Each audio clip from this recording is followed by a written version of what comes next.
Hello, everybody. Scott Golden here with the Golden Opportunities Coaching YouTube channel and the Pro Wrestling Logic YouTube channel, and we are obviously here at Pro Wrestling Logic and doing some more catch up again. Summer has been crazy, and I'm still looking at a move. Don't know when the move is happening, so do what I can when I can. We've got over 2,800 of these available for your listening pleasure, though, so we can obviously make something good happen at least sometime soon. At least I hope. But anyhow, so this is the NXT report for the 12th of um, July 2022.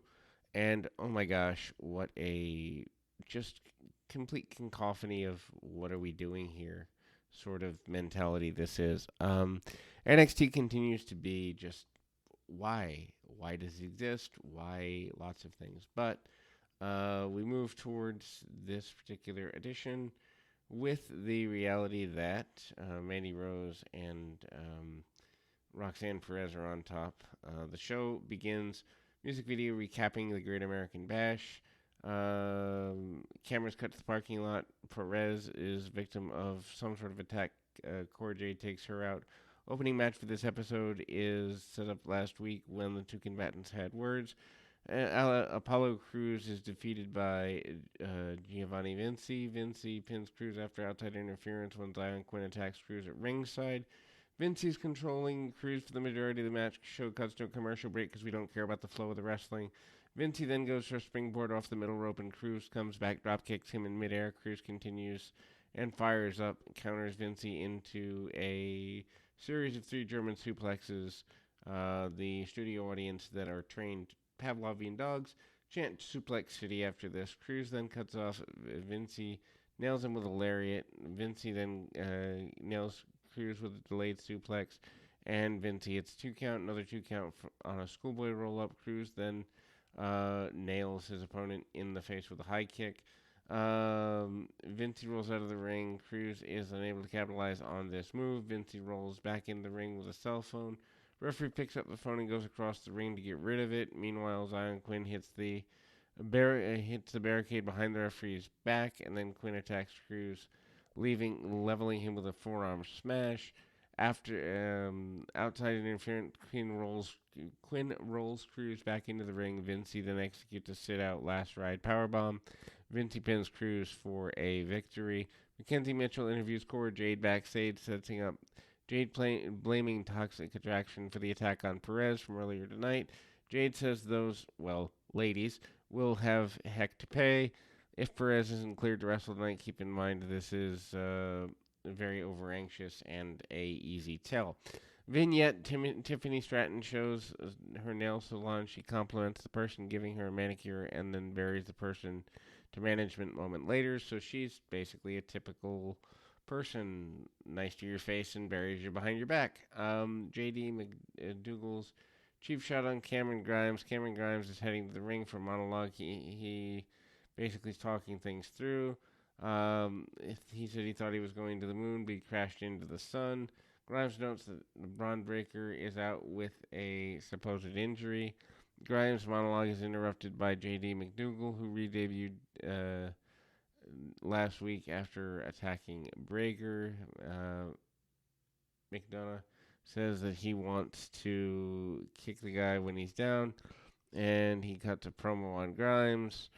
Grimes shows lots of heart last week. McDonough suggests that Grimes wrap up the pity party. McDonough then says Grimes became old news when he lost to Breaker. McDonough then begins to ramble about what he's supposed to debut. Grimes stops him, calls him an Irish, pain in the tail.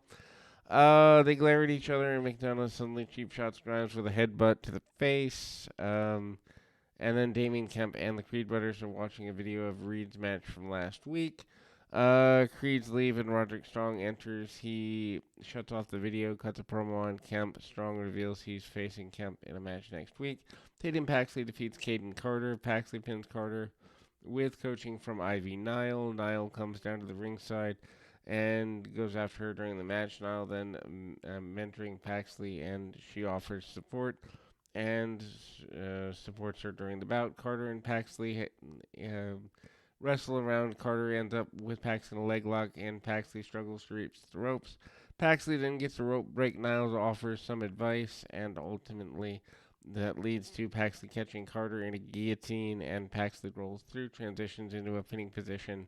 Paxley gets an upset and a pinfall. Joe Gacy's cult is now called the Schism, and then they are hooded druids. Pre-tape skids of Briggs and Jensen drinking beer in a country bar. Fallon Henley is bartending. Then they toast to Briggs and Jensen winning the UK tag titles.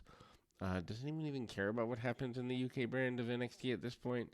In the bar walks Pretty Deadly, dressed in cowboy hats and the Western apparel. Pretty Deadly cut a promo on Briggs and Jensen.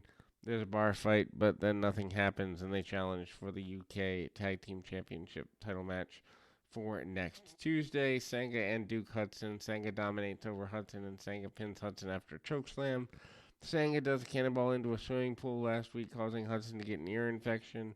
He got water in his ear, and this is the reason for a match. How stupid is this? Backstage interview, Toxic Attraction Trio denies any involvement in the attack on Perez earlier. Solo Sikoa and Von Wagner with Mr. Stone and Sophia Cromwell ends in double countout. Fighting begins, and before the bell, and off they go.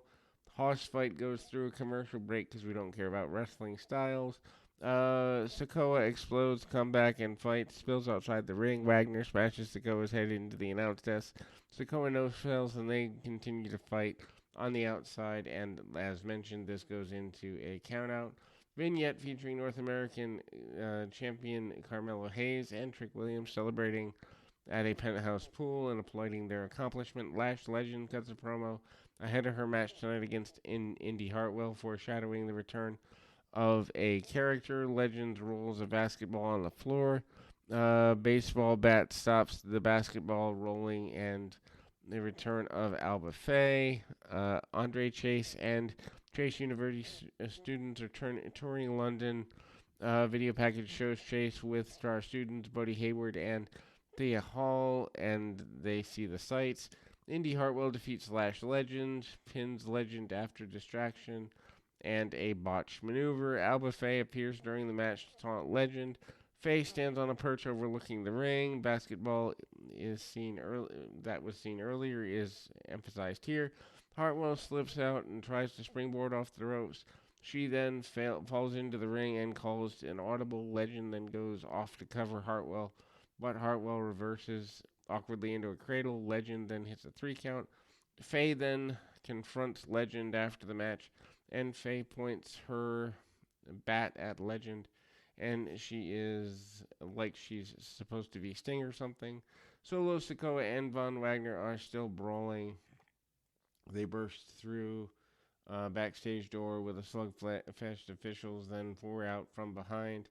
Then Sikoa and Wagner continue their brawl from earlier, and absolutely no one cares. Tony D'Angelis tells Legado del Fantasma they're about to find out